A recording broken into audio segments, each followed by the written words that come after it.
It's a perfect day to get something fixed, and I need to replace the switch that controls the stabilizer motor up in the front of the RV.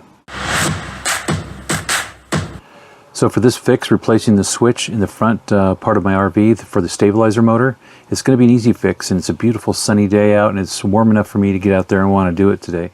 My tools for this project are going to be a pair of dikes, wire strippers, a screwdriver with the square head on it, and of course I'm going to use some silicone to put into the holes of these connectors to make them just that much more watertight.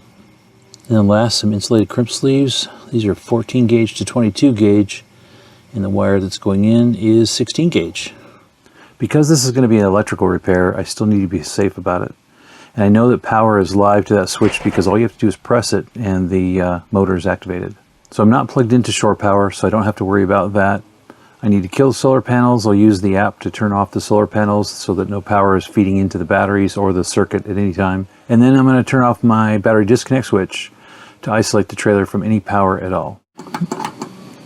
No more power to the switch. One of the things I've learned from hooking wires up over the many years is that leaving a little bit of the original wire on the connector is a great tool for being able to hook it all back up the right way, because you don't know what the wire color is going to be like on the device you're hooking up. Sometimes they change them up.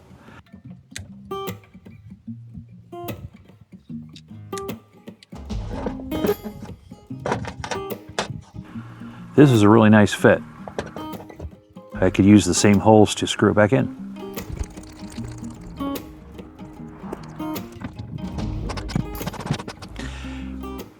Whenever doing a wiring project like this, I've found that it's best to just do one wire at a time. You never know when someone's going to come along or something's going to happen where you've got to stop what you're doing.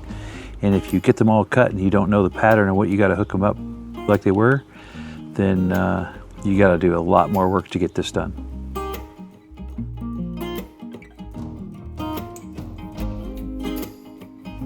I try to use as much of the original wire as possible, because if you make it too short, you can't add that back on.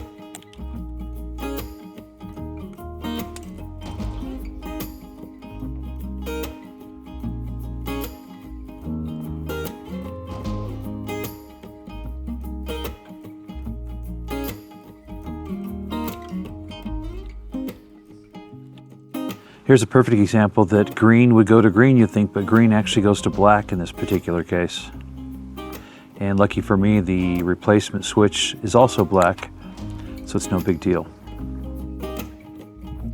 I guess it really depends, but I'll usually cut off maybe 1/4 to 3/8 of an inch, maybe 1/2 an inch, depending on how much you need to fit into your connector to get bare copper.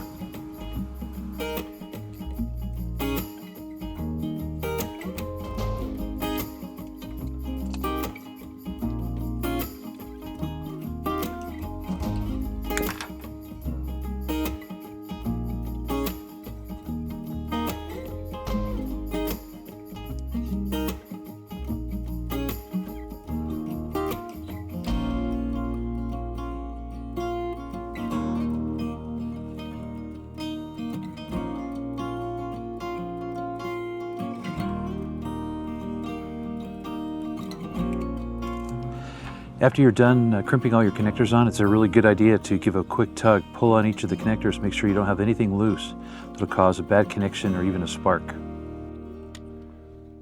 This last part isn't necessary, but it's always a good idea to do something extra where you can.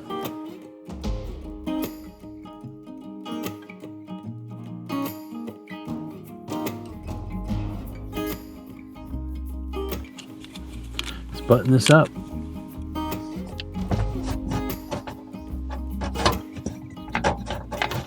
And there you go.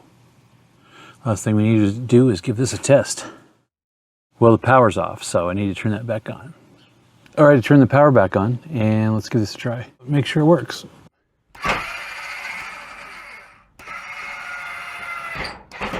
All right, this was just a short video. I wanted to show you guys how to install some electronics in your RV. Some things are just going to break over time from using them all the time.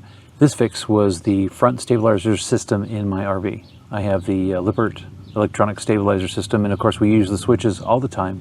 This was a simple fix. It's something that just about anybody can do, and you just have to have some basic tools for that and order the spare parts online. I think the switch itself was 25 bucks. I'll put a link in the description below for all the parts that I used. Consider clicking that like button down below, and if you're new to the channel, consider subscribing. It really helps me out and supports the channel. So thanks for watching. See you next time.